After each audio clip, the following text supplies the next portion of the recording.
Hola.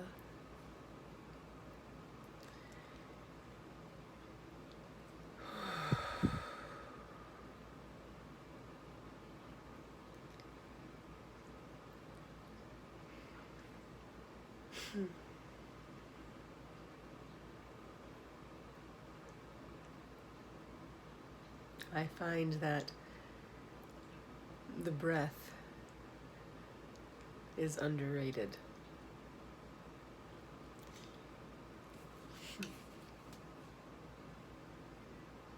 And the power and presence that the breath brings to our day, our moment.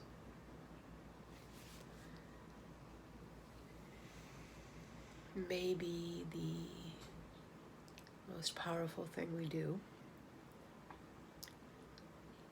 not just for ourselves, however, for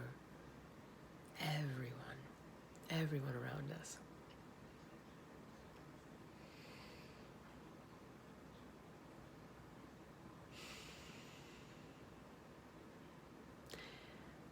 I kept feeling this push to make a video. And the multitudes of topics that have run through that would be beneficial have limited my movement.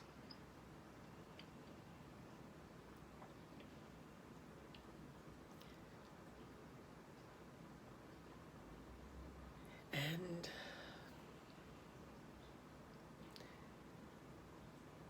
what was spoken to me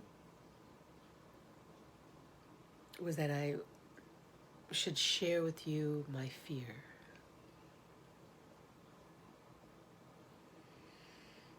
And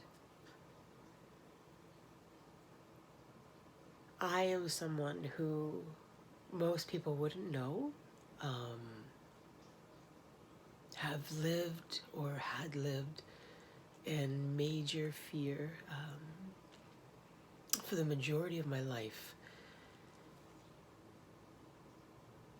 And that fear was rooted from my childhood upbringing. And so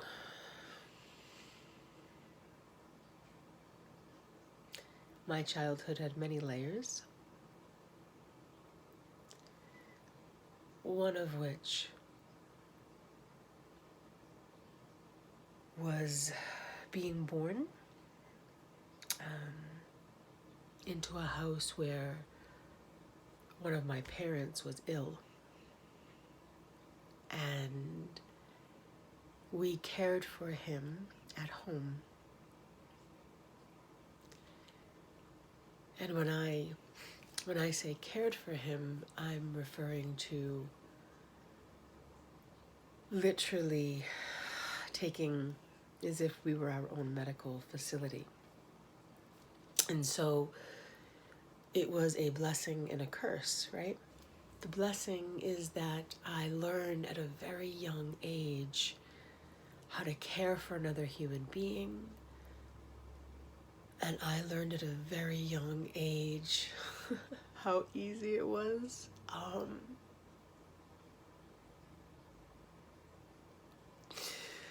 to live in a life and death situation on a regular basis. So I remember a lot. However, as far as timing goes, the exact ages, that was spoken to me through my mom. My mama will tell me stories of how I showed up at different ages during that process. It's so cute. To think that at such a young age I was trained to respond the way I have and I did. And now it's just innate, you know. It is just innate.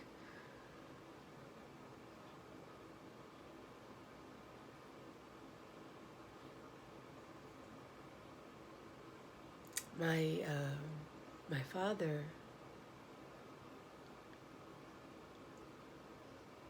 my father got injured in the line of duty, and suffered with kidney failure for, I want to say, about 15 years. He had this prior to my conception, and I was actually not supposed to be born or conceived. Not even that I was supposed to be born, clearly. God asked of me. And so my birthing was intentional. My conception was not.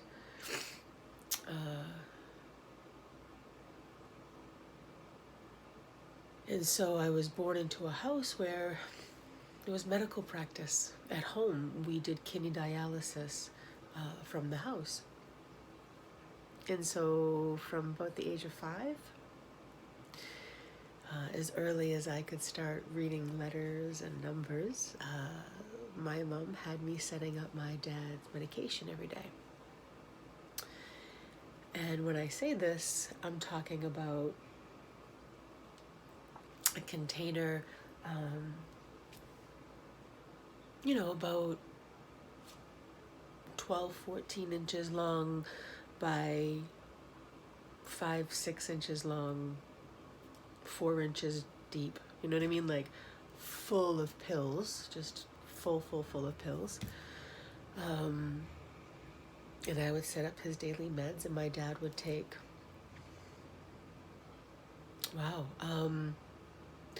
30, 40 pills a day regularly. On top of that, I would set up my dad's insulin. And if you can imagine being told when you were the age of 5 to make sure that there's no air bubbles in that needle because that'll kill him, right?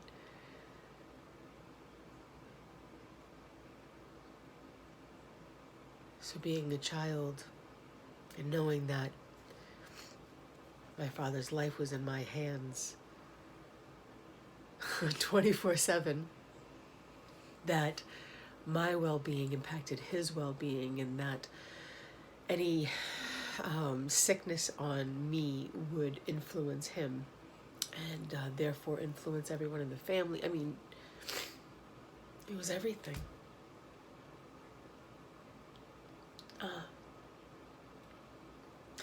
And so I'm sharing this. I am sharing this because I'm witnessing so many people.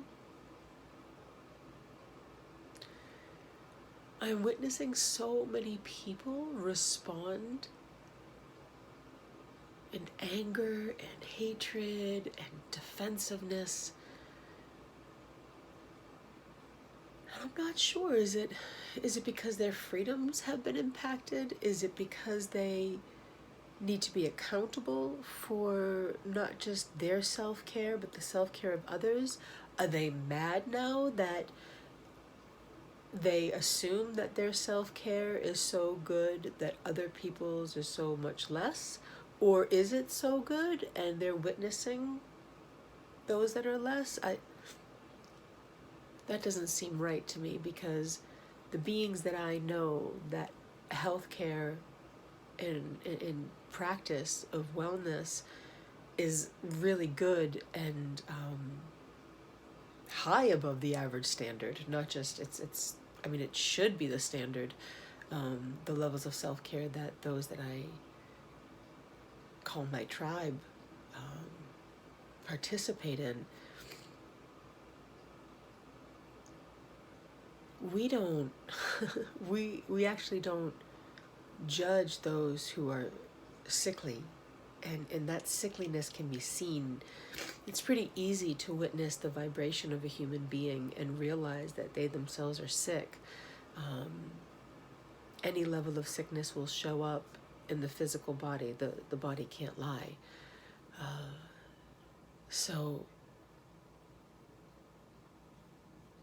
the fear, from my perception, would be that they're afraid that they're actually not taking well enough care of their body, and they're mad that they could be impacted by somebody else who takes even less care of their body, or mind or spirit, because all of that is wellness. All of that, your mind, your body, and spirit, is all constitution for your wellness. And so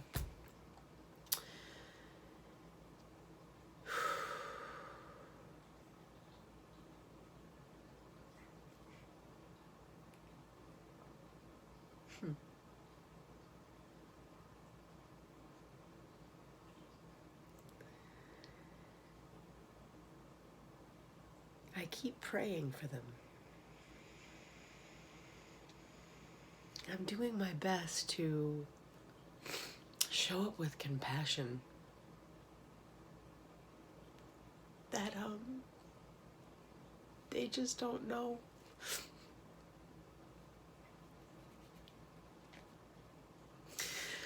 That their upbringing didn't create the same scenario that mine did.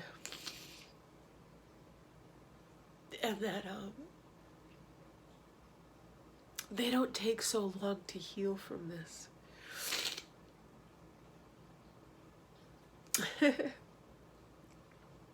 For a lot of my life, even after my father's passing, especially after my father's passing, I didn't know that my anxiety was wrapped into this fight or flight response that my system had created based off of the wellness of others. I literally would have panic attacks and anxiety being around random strangers, concerned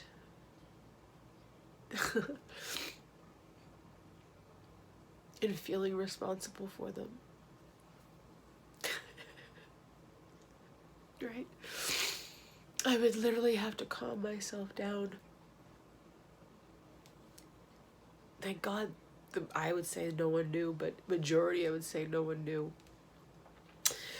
that I would be in the middle of a panic attack, incapable of breathing in this place of fear. And that fear was based off of what might unfold in that moment, you know? Is this person okay? What level of responsibility do I need to take for their well-being? I distinctly remember a time I was sitting next to a woman. She had to be in her late 70s, early 80s, and we're leaving a unbelievable studio up in Boston, a dance studio where there's all these different floors and different styles of dance going on. And I remember sitting next to her, and I had a complete panic attack. And I'm trying to have a conversation with her. And as she's speaking to me, all I kept saying was that I was safe. I was safe. I am safe. I am safe. I am safe. I am safe. I am safe.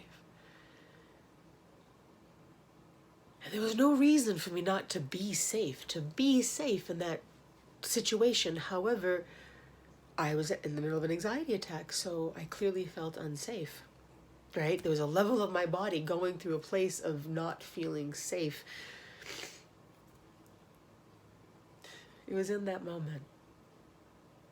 It was in that moment that I realized that I was taking a responsibility for a human being I didn't know. Why did I feel unsafe? Because I was unsure if I could be of service to her if something happened in that moment. Be on guard, be ready. My system has been in high alert for so long, for so long.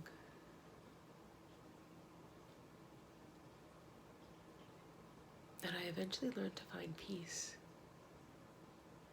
in the presence of that alertness.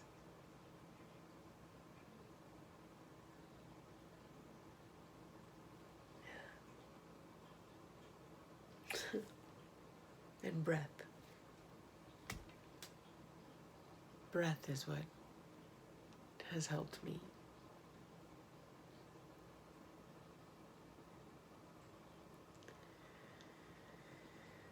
So, to those out there who are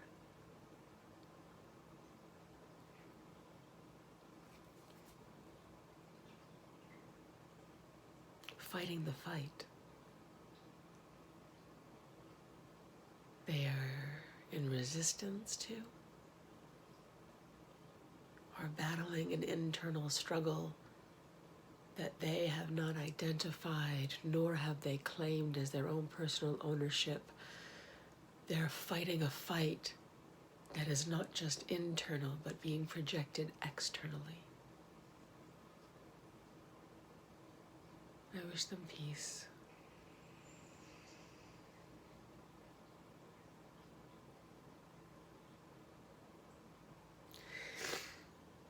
I wish them the consciousness of knowing that that internal fight is their own. It's a battle within themselves and their own egos and their stories and their traumas.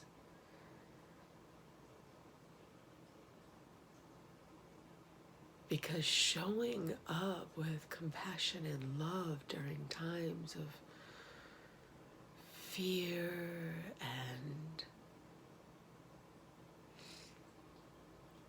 just plain out scariness, right? Plain out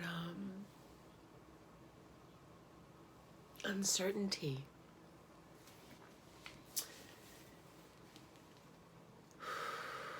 Can bring out can bring out one's demons, can bring out their monsters, can bring out their darkness. Yet it can also bring out the light.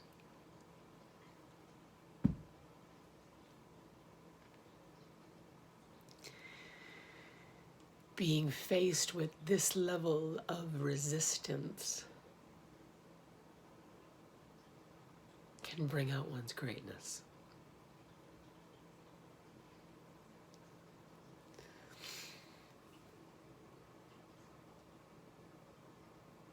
My mama said I was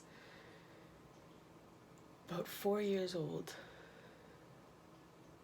4 years old when I had to call 911.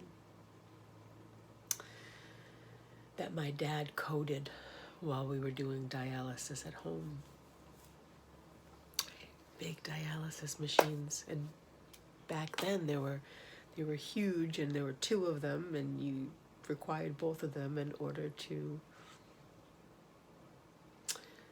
remove the blood from the body, be cleansed and purified, and then the blood re-entered his body.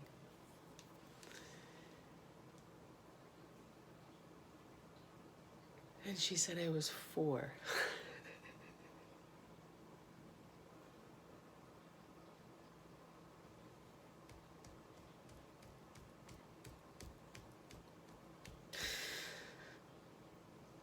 The day that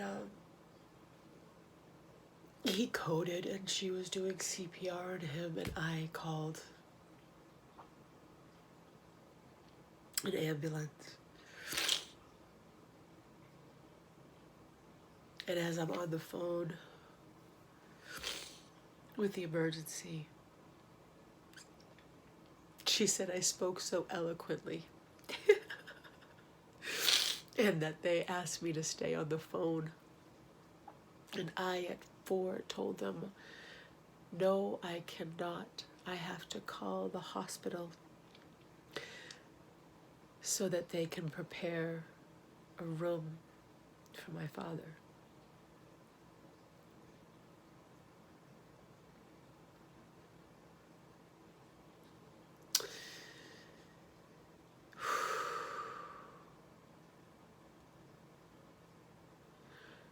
wish everyone at that level of center, that level of centered fearlessness and faith,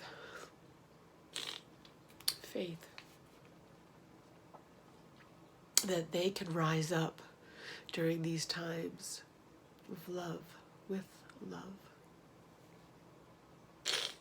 And not just keep fighting people for the sake of fighting them.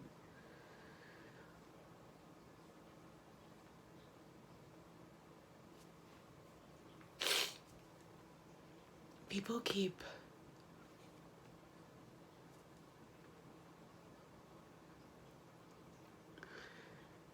defending what they're referring to as truth and facts. I assure you, God's version of truth is different than the majority of the truth that you're communicating. I assure you. And I assure you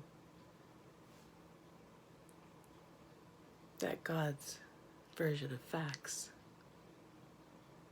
is far different than that which you think you're getting.